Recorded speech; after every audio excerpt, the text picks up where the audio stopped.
comenzar la clase del día de hoy con un nuevo tema. Vamos a empezar a ver el modelo atómico. Y el modelo atómico es muy interesante porque se presta como a discusión filosófica, por eso le pongo que es la mayéutica del modelo atómico. La mayéutica es como una especie de discusión. Fíjense, todo esto comienza cuando pues prácticamente en la antigua Grecia, Demócrito propone la existencia como de algo muy, muy pequeño que está contenido en la materia. Ellos, para empezar, bueno, los griegos empezaron como a observar la materia que los rodeaba. Obviamente en la actualidad, pues la materia que nosotros observamos es más compleja, ¿no?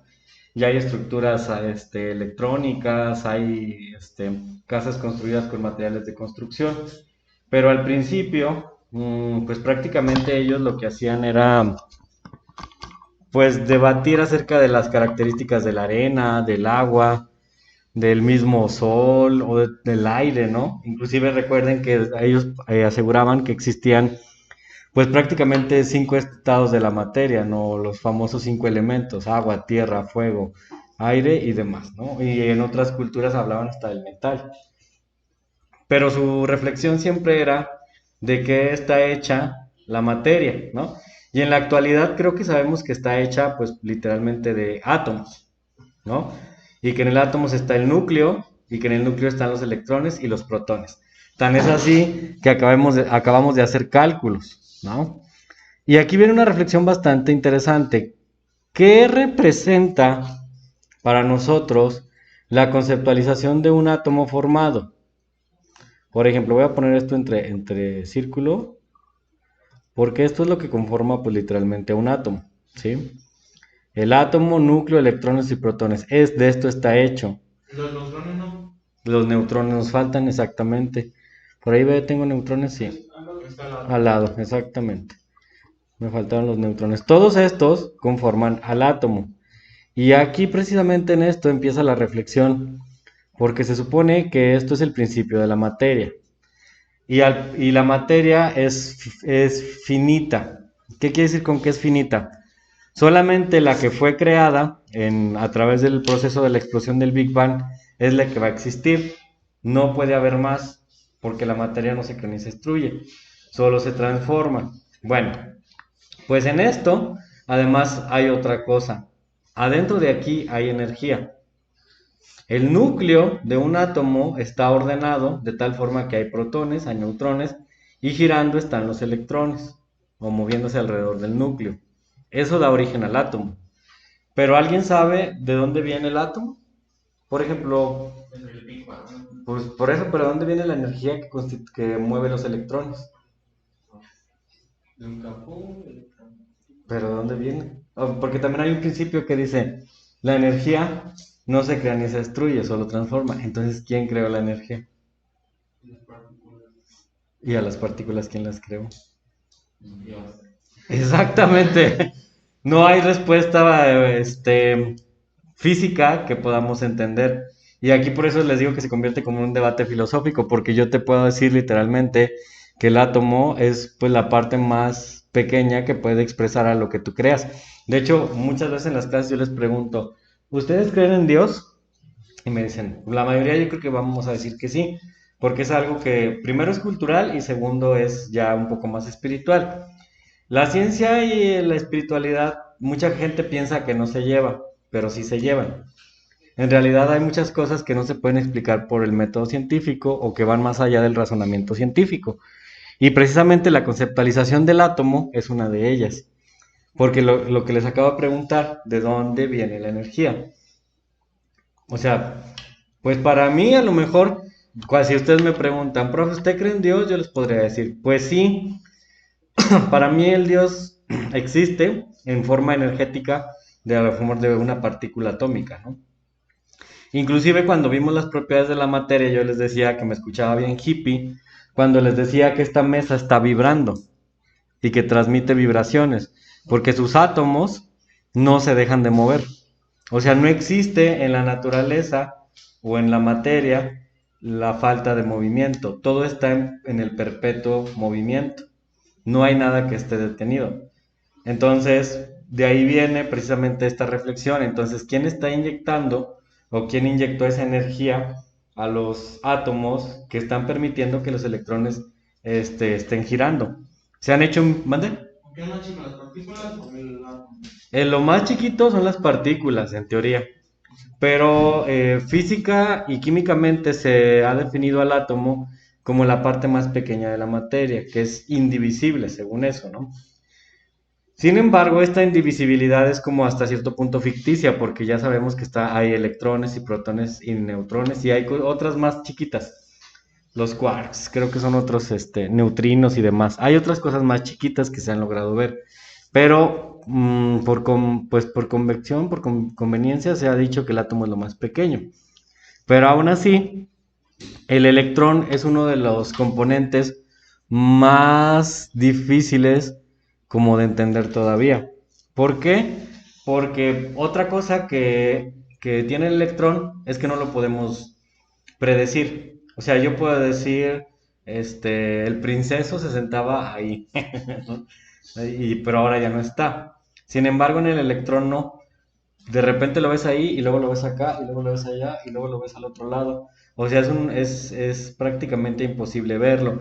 Y de aquí surge estas teorías de la relatividad y de la cuántica. ¿Por qué?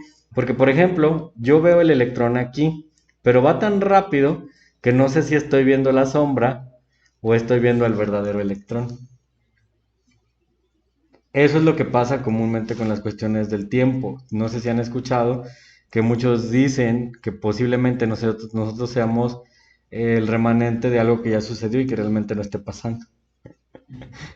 Ah, les dije que iba a ser filosófica esta clase. Se los dije. ¿Por qué? Porque precisamente la química y la física pueden explicar estos fenómenos. Entonces, cuando tú ya entiendes todo esto, te das cuenta de que realmente el átomo yo les digo que es un acto de fe, también como creer en Dios. O sea, yo por ejemplo nunca he visto a Dios, no sé si ustedes. Tampoco he visto un átomo ni un electrón, entonces lo más que puedo percibir es la materia de nosotros, ¿no? La luz. Pero si yo quisiera meterme a estos estudios, notaría estas cosas, ¿no? Que, por ejemplo, el principio de incertidumbre del electrón me permite, pues, imaginar todas estas cosas. El átomo y los electrones sí se pueden ver. Los átomos y los electrones Enormes neutrones y protones. se pueden identificar, pero como tal, verlos así físicamente, bueno, no hay como artículos de que puedas verlos tal cual, pero son como cargas que se pueden identificar, ¿sí? Más adelante vamos a ver con el invento de los rayos catódicos cómo si se ven las partículas cargadas a través de unas de luz. Entonces, se han logrado identificar, pero no se han podido como precisar dónde se encuentra. Ujú. Entonces, pues esto es precisamente lo que deriva en la materia. Y precisamente todo esto, el entendimiento de la materia, nos lleva precisamente a la ecuación que Albert Einstein instaló en sus postulados, ¿no? Que es que la energía es igual a la masa por la velocidad de la luz al cuadrado, ¿no? Sí. Ay, se me olvidó el C, mc al cuadrado.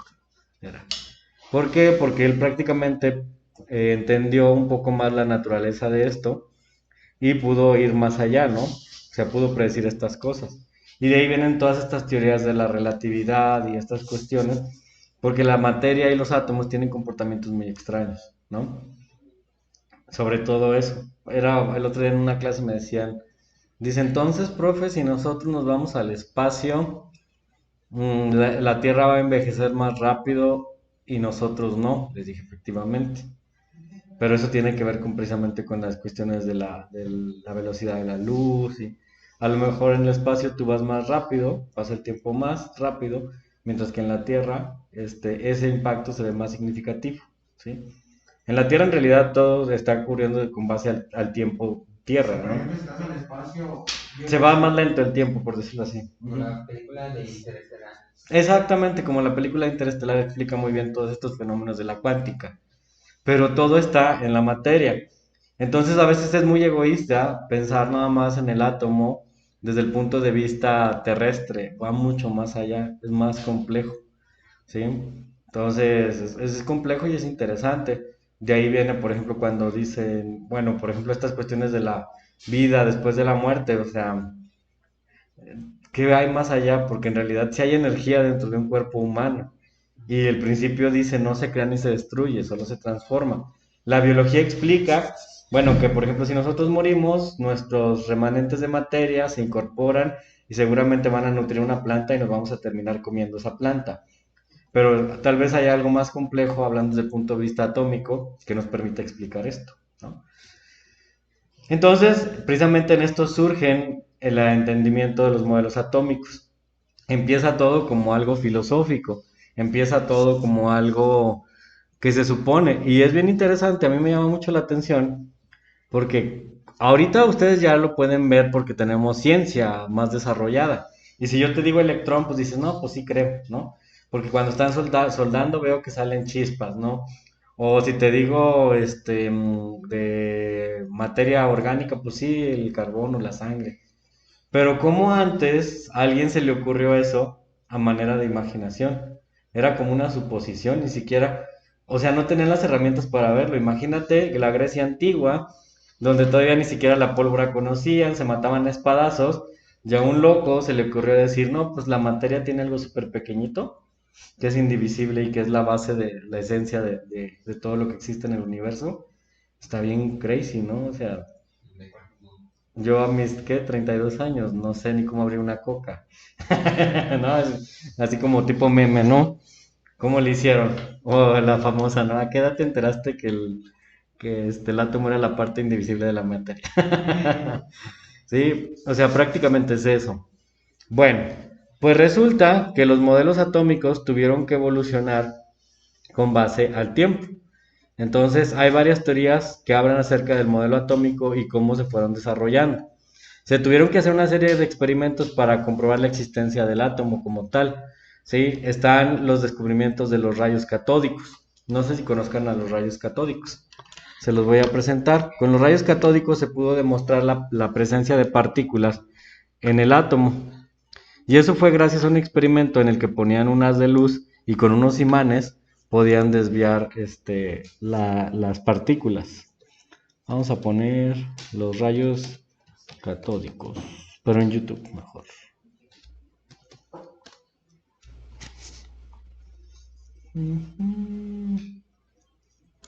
La ratita bailadora. Es que cuando estamos en línea siempre... Ah, se me hace que si les tocó, pongo un intro. Rayos catódicos. Catódicos. A ver si viene la imagen. Es que hay uno bien padre. Ah, miren este. Ahorita vemos, primero vamos a ver qué son los rayos catódicos. A ver si me aparece por aquí. Déjame platicarte que en 1853 el físico alemán Heinrich Geissler realizó un experimento que fue el parteaguas para muchos experimentos más que se generaron a partir de su teoría. En ese experimento surgió el concepto de rayos catódicos.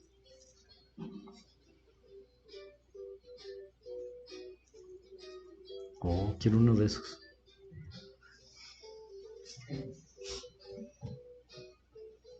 Este científico fue el creador de un tubo que lleva su nombre, el tubo de Geissler, el cual es un tubo de cristal cerrado por ambos extremos, por cada uno de los cuales penetra un electrodo.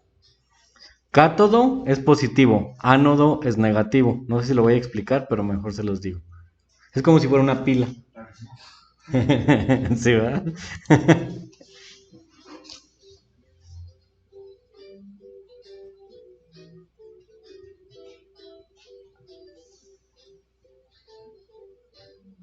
Así es.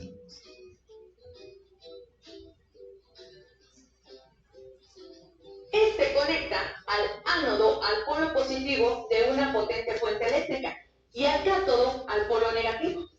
El interior del tubo contiene un gas noble, en el que la descarga eléctrica origina efectos luminosos. El nombre de rayos catódicos se da porque los electrones viajan del cátodo al ánodo, o sea, del electrodo negativo al positivo. Los científicos no sabían la naturaleza exacta de estos rayos. No sabían si eran una forma de radiación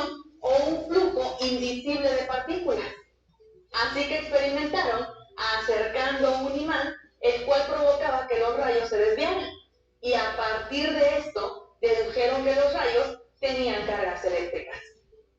Fue el científico John Thomson quien descifró que estos rayos eran partículas con cargas negativas y con masa.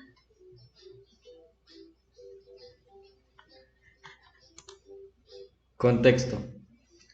Hace muchos años la gente veía la luz, los rayos de las nubes o la luz misma que ya habían descubierto para el año 1853, pero no la percibían como algo que tuviera masa. Entonces, inclusive yo creo que para nosotros es difícil entender que la luz también tiene masa, ¿no? Como tal. Entonces, empezaron a hacer estos experimentos con rayos y esos rayos tenían pues coloración y entonces empezaron a pasar imanes y vieron que, por ejemplo, las cargas positivas hacían que el rayo se desviara, que es el principio del televisor. Cuando ustedes en los televisores antiguos, los televisores esos viejitos que tenían bulbos y eso, si les pones un imán no sé si veían que se iban los colores y se deformaban. No sé si así lograron descomponer varias teles de los abuelitos, yo sí. Entonces era fascinante, pero es este principio, es el principio de los rayos catódicos. Thomson descubrió que la luz tenía cargas negativas que tenían masa y eran los electrones.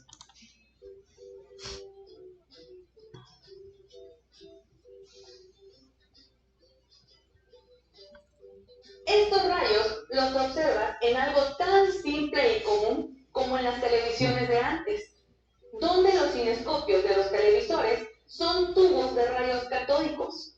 Una imagen en la televisión es el resultado de la fluorescencia de la pantalla. Exactamente. Y yo lo que les quería enseñar, antes de que se nos vaya la clase, era cómo se desvían los rayos católicos. Miren, es una práctica de física. Ahí se produce el rayo catódico. A ver si lo apagan.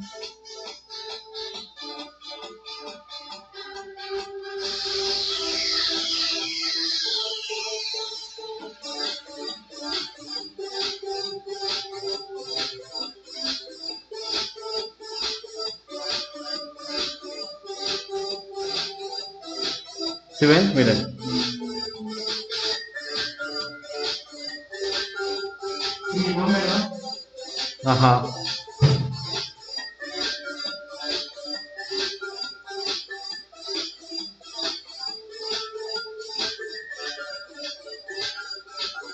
Cuando el profe lleva prisa.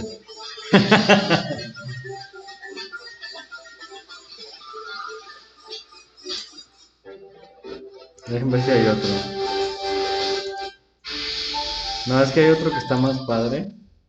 Que también se ve, es un tubo azul. En 1853, el físico alemán Es un tubo azul. No sé qué es este. Vean ese. Sí, sí es ese. De la ciencia, la primera suficiente cantidad de comprobar se Sí, hicieron sí. pasar un millón de Vean. conforme había menos ahí. Ese es el rayo que tiene los electrones. Al lado positivo. Entonces están girando los electrones hacia el lado positivo. ¿A qué se debe este brillo? Miren estos misteriosos rayos. La Vamos respuesta. a ponerla. Cállese. Y lo que hacen las placas de imanes es que desvían los electrones. Porque si están girando, se están fluyendo, pues prácticamente se logra la curvatura. Y así fue como se descubrió la existencia. Por eso cuando me preguntabas que si alguien los ha visto, pues digamos que es la forma de irlos identificando. Este fue el primer experimento. Se puede ver en un telescopio muy chiquito. Déjame investigar, no sé si en la actualidad se puede ver como tal, porque ha avanzado mucho la ciencia, pero es muy probable que sí. Con un microscopio. Bien. Bueno, pues entonces llegamos al final de la clase del día de hoy y nos vemos el próximo domingo.